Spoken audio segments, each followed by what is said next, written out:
story appears ordinary until you see the core side of it. And what you're looking for is the story behind the news. We bring it to you from Lagos, the commercial capital of Nigeria. Giving you all sides and political stories round the clock. Every detail from the start line to the final whistle.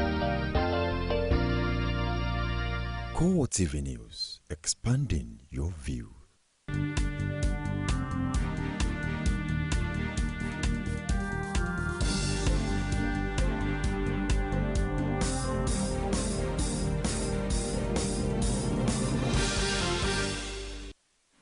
This is CoreTV News on the Hour with Nifemi Oguntoye.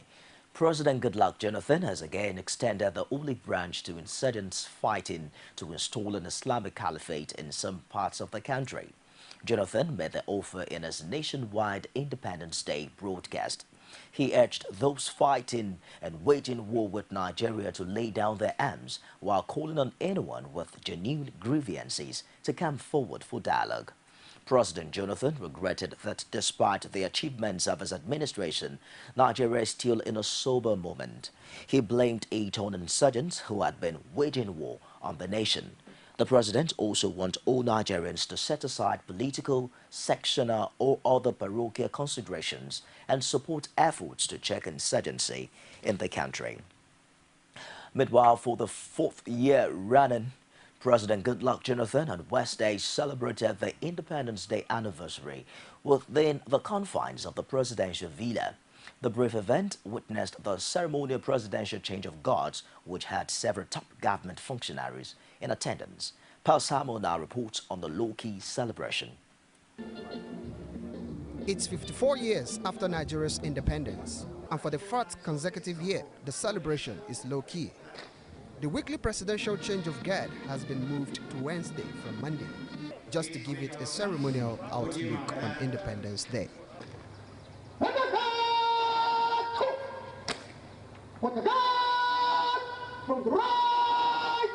Excellencies, distinguished invited guests, gentlemen, the new incoming quarter guard.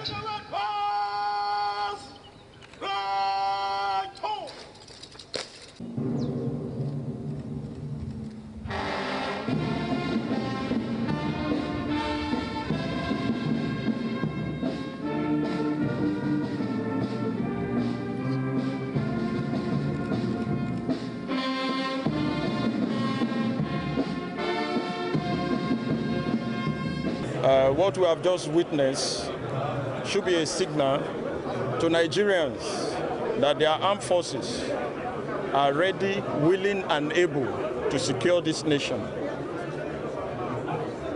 Let Nigerians be assured that we will overcome every challenge that comes our way, and we will move forward to having a greater, better Nigeria.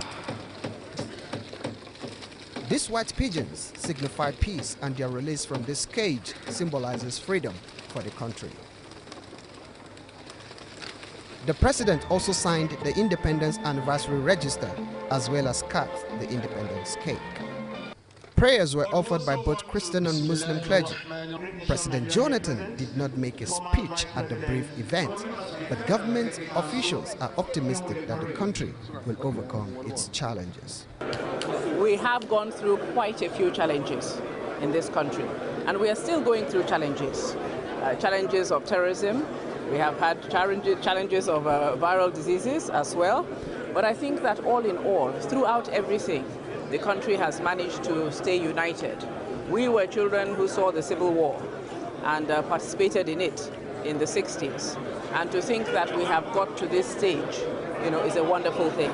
I think that the government has held strong, the people of Nigeria have remained united, and the progress we are seeing in infrastructure and policies in this country is only to be admired. And that whatever the case, Nigerians should remember that we are one people and we belong to one nation, no matter the tribe or the religion. We are one people, and united we should stand. We've done well as a nation. We can do better. What it requires is for us to continue to have the resolve to build our country, to grow our country, the resolve to commonly aggress our enemies, commonly rise up against our common problems, and then collectively decide that we can make this country a better country. Nigeria has all the trappings of a nation can be one of the best in the world. Well, it's been very eventful, of course full of challenges, but most importantly, God has kept us alive. But if you look at what had happened in the past and what is happening now, you will agree with me that President Goodluck Ebele Jonathan is transforming Nigeria. And people are happy, people are asking him to come back and complete what he has started, and that is what all of us stand for. There's no official explanation on the decision to hold a low-key independence anniversary celebration, but government functionaries say it reflects the mood of the nation. Pius Samuel, CoreTV News, Abuja. In Lagos, Governor Babatunde Fashola says patriotism and renewed dedication to service are needed from all citizens to put Nigeria back on the path of greatness. Fashola made this known at the parade to mark the 54th independence anniversary of the country. Abiola Oluwole was at the parade ground as reporters presented from our studios.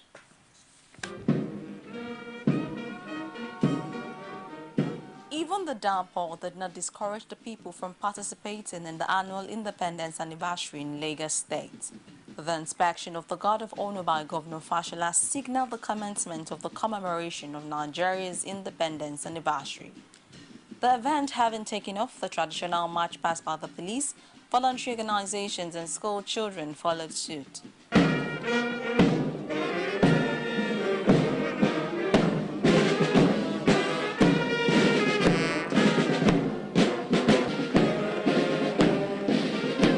In a speech at the occasion, Fashola saluted the courage of health workers in containing the spread of the deadly Ebola virus disease in the country. He says renewed dedication to service and patriotism from Nigerians will surely return the glory days of the country. It does not really matter how little it is. Together it makes a whole. We can serve our country by pledging in our hearts to restore, to share and to protect our communities, our states and our nation. As I have said before, I know that the temptation to focus on our failures and lament our national deficiencies is there. I know that the temptation to compare our achievements with our potentials and conclude that we could have done much better is perhaps inevitable. But I say to you, the Nigerian youth, choose to take on a more positive attitude. It is a choice, and that choice is yours. Nigerians will be expecting that the message of hope across the country will soon translate to a better life for the masses. As Nigeria marks the 54th independence anniversary, Ekiti State is also celebrating the 18th year anniversary of its creation. Former head of state and APC presidential aspirant Muhammadu Buhari, who commissioned a new pavilion in commemoration of the anniversary, draws attention to a high level of corruption in the country. Rashid completes the report. It's the 54th anniversary of soft rule in Nigeria and the 18th year of the creation of Ekiti State. The three-in-one events include the country's Independence Day, commissioning of the ultra-modern Ekiti Marabu Pavilion, and presentation of Ekiti State Merit Awards for illustrious sons and daughters of the state. Former head of state and special guest of honor Muhammadu Buhari commissioned the pavilion before settling for the Independence Day ceremony. The occasion also witnessed various march pasts as the governor inspects the Guard of Honor. As expected, Buhari seized the opportunity to comment on the state of the nation and slammed the federal government for what he called the slow pace of development across the country. This nation state Nigeria is in trouble if we carry on the way the ruling party is carrying on. We must, by next year, make sure all eligible Nigerians have got their permanent voters card. I appeal to the elite at all levels to please talk to their constituency. Our voters card is our arm and ammunition against tyranny and bad government. The recent violence experienced by the state also came up for mentioning as Governor Kayode Fayemi appeals to all to unite and build the state and by extension save the country from what he describes as a riotous situation. We must celebrate today by joining our hearts and minds in one accord and decide to outgrow the teething challenges of statehood, such as the arbitrariness we have witnessed in recent times. Our great country is at crossroads now. We have reached a point whereby something has to give. Either we collectively decide to rescue Nigeria from the precipice, or we all live with the consequences of the riotous tendencies of the few. Assessing Nigeria at 54, notable Ekiti citizens lament the level of progress and call for purposeful leadership in the country. Where we should be is not where we are. It is a well-known fact. But more of it is attributed to our political instability in the country for years and failure of leadership. And to a great extent, our lack of technological capacity. We need a leader who is committed to the development of this country. We need a leader who will consider himself last. We need a leader who will take Nigeria's problem as his priority. The 1st of October means so many things to so many people. But to the citizens of Nigeria, it is a day that commemorates when we gained our independence. The question that will always be on the lips of Nigerians, be it the government and the governed, in days like this, is how much have we progressed so far since our independence. Rashid, CoreTV News, Ado Ekiti. In neighboring Osun State, some civil rights activists in the state say the independence celebration is not complete without knowing the whereabouts and subsequent release of the abducted Chibok schoolgirls. The activists in a protest in Osogbo demanded expedite action from the federal government in securing the release of the abducted girls. It's 170 days and still counting since the over 200 secondary school girls were abducted in Chibok, Borno State by the dreaded Boko Haram insurgents. And as the nation marks her 54th independence anniversary, these Osun residents are asking the rationale behind this year's celebration. The activists under the aegis of I Am Chibok berated the federal government for not doing enough to rescue the innocent girls from the captivity of the dreaded Boko Haram insurgents. 4,018 hours is not a joke, which, I mean, to everybody, represent 170 days. So therefore, this is uncalled for. This is not good enough for Nigeria, and Mr. President will be on parade. Mr. President will be on Eagle Square, celebrating what? Celebrating that Mr. President is happy that Nigerian girls were kidnapped. He resign and go back to his village, settle with his people. We have never had it so bad like this. Nigeria has never witnessed kidnapping before. We have never experienced this political crisis before. The group, which staged a protest around some major streets of Osogbo, the Osun State capital, terminating at Government House, presented their letter of protest to the representative of Governor Aregbesola for onward transmission to President Goodluck Jonathan. The protesters argued that 5.5 months is more than enough for the federal government to secure the release of the Chibok girls. So we're here to tell the federal government, we're here to tell our governor, we want to send our governor on a message to the federal government to tell him that they have to bring back our girls now. That Nigeria is not free until these girls are free. We cannot sit down as a nation in captivity. These girls are in captivity and the nation is walking around as if nothing is happening. The house of Nigeria is on fire, and we're here to tell the government that we as a people, we are not going to sit back. We want to break the silence on the Chibok girls.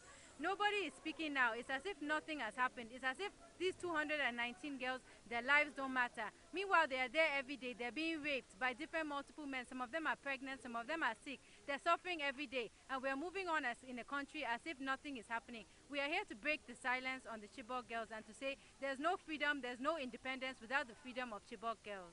But it's unfortunate that we forget that the things that are happening around us have soaked our green and white, they have soaked them in red. So today we are coming out to show that Chibok is not free, Nigeria is not free until Chibok is free. And if Chibok's girls are in abduction, they are escaping, they are being raped, they are having HIV, and they are being impregnated by men who are traitorous. And a place where we can live, where everybody will enjoy, where there will be a freedom. I don't see why some people should just gather themselves and call themselves touts or rogue to just, I don't even know, just to gather some female students, hide them somewhere, all because of creating a name for yourself, calling yourself Boko Harams or whatever. This is not ideal. This is not supposed to be. The protesters enjoined Nigerians and the international community to mount more pressure on the federal government to rescue the girls and bring them back in safe and sound health. Rashid, CoreTV News, Oshogbo. Prominent Nigerians are divided on whether Nigeria has a lot to celebrate on its 54th Independence Day anniversary, while a cross-section of them told CoreTV News in Abuja that the country has come a long way. There are others who insist that the political environment is not so different from that of the military years. Our democracy is not working the way we want it. There is no accountability. We want free and fair election. That's the only way we can talk about democracy. Honestly, we will do better if we are properly elected. If you win election and you are off tangent, your constituent will call you to order. But if you don't win and your name is put down and announced in Abuja, you know very well that you are not accountable to the people. We have made some little progress, no doubt, but I believe we should have done much better. So we must do election next year, and properly too, so that if we lose, we go away, and those who win should take over. Honestly, that will guarantee our stability, transform Nigeria from where it is today to a nation that enjoys respectability in the community of nations.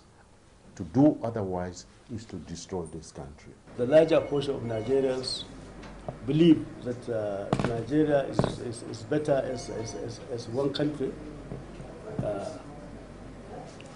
And I think, so in terms of unity, we have done very, very well.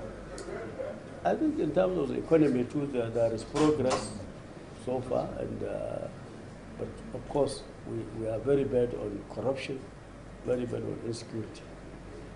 These are challenges that I think we must have sufficient attention.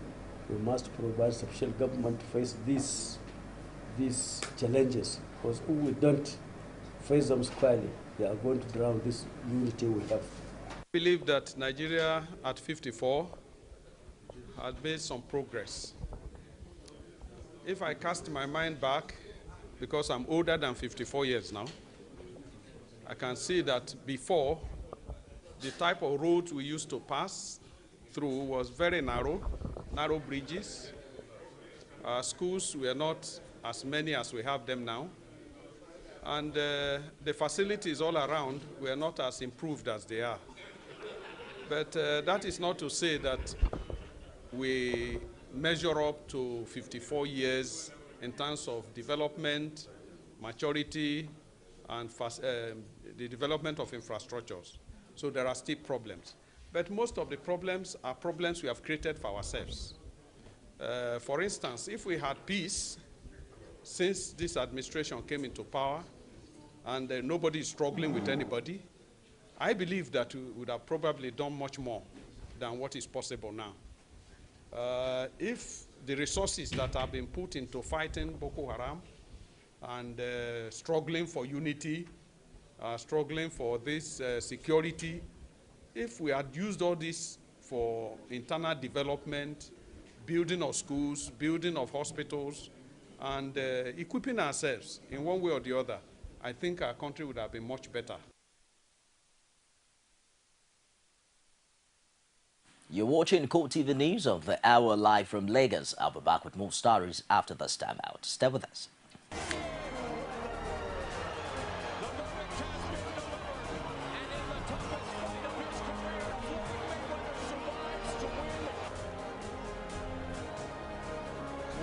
Der Torschütze zum zwischenzeitlichen 1:1. Semenike schickt Musa, da ist Ahmed Musa! Und da ist der Ausgleich!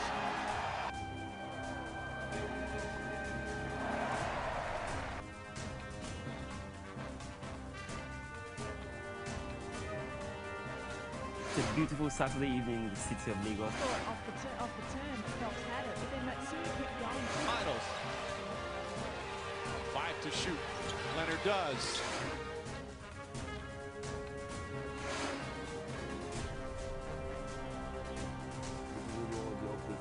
Sports is concerned, and of course, making a difference for all of us here from all our production.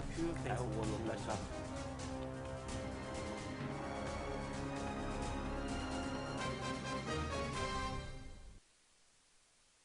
Welcome back. The Adamawa State governorship debate on Wednesday was truncated during the introduction of participants from 3 political parties contesting the October 11 election in the state. The debate had in attendance the Adamawa State acting governor and candidate of the People's Democratic Party, Amadou Fintiri, candidate of Kowa Party, Dahiru Waziri, and candidate of the People's Party of Nigeria, Amos Yusuf. The debate was called off when the governorship candidate of Kowa Party, Dahiru Waziri, slumped while he is being introduced. A chaotic situation ensued as organizers made efforts to save the candidate, who was later rushed to the Federal Medical Center in Yola after receiving first aid. CoreTV News gathered from the state party chairman, Saibu Bobo, that Waziri is back at home following his discharge from the hospital. His campaign activities remain on hold until a medical report expected from the hospital prove him fit to continue. President, the federal government has flagged off the Presidential Special Committee on Relief Materials for Internally Displaced Persons and the Safe Schools Initiative in Yola. The president was represented by the Minister of Finance and Coordinating Minister for the Economy, Ngozi Okonjo-Iweala. Correspondent Martins Dixon has the details. The delegation from the presidency includes the national chairman of the Presidential Special Relief Materials Committee, Sani Sidi, the Minister for Youth Empowerment, Boni Haruna, and the Minister for Women Affairs. Their first point of call was a warehouse where the different types of relief materials purchased were stored. At the internally displaced persons camp in Yola, the Director General of the National Emergency Management Agency, who doubles as the national chairman of the Presidential Special Relief Materials Committee, enumerated the necessity of the intervention by the federal government. We have recorded a large number of displacements in these 3 states. His Excellency, Mr. President, decided to set up a committee under my chairmanship to look out areas in which the federal government can assist in alleviating the sufferings of the displaced persons in these states. Adamawa State Chairman of the Presidential Special Committee on Relief Materials, Salihu Yunusa Belal, says an array of materials that will meet the yearnings of the displaced persons have been put into consideration in an effort to make them comfortable. We have beddings like mattresses, blankets, nets, mats. We have utensils like buckets, cooking pots, spoons, and so on and so forth, and we have clothing. While flagging off the distribution, Okonjo-Iweala emphasized the federal government's commitment to end the insurgency. On behalf of His Excellency, the President, Dr. Goodluck Ebele Jonathan, we want to flag off the distribution of these relief products to you, and we want you to have this with your children and your families. We are here from Abuja, and we want to say that we are with you, we sympathize with you. The minister also supervised the Safe School initiative for school-age children at the camp. With a large number of children, there are over 500 children here, and it breaks my heart to see them learning in this condition. And you know, there are also a large number of young girls who ought to be learning. So we are going to try and do something. That's why the president said we should come. We need tents. We need more teachers. Apparently now we have a lot of volunteer teachers right here in Yola from the AUN and others. All the teachers in there are volunteers, so we don't lack, but we now need to organize ourselves. That's why we wanted to see on the ground. So yeah, we feel pretty bad about it. The camp in Yola is housing close to 5,000 internally displaced persons from Goza, Michika, Madagali, and parts of Mobi local government areas. Martins Dixon, CoreTV News, Yola. And that wraps it on CoreTV News of this hour. Join us again at 11 o'clock for more updates. I'm Nifemi Oguntoye. Thanks for being there.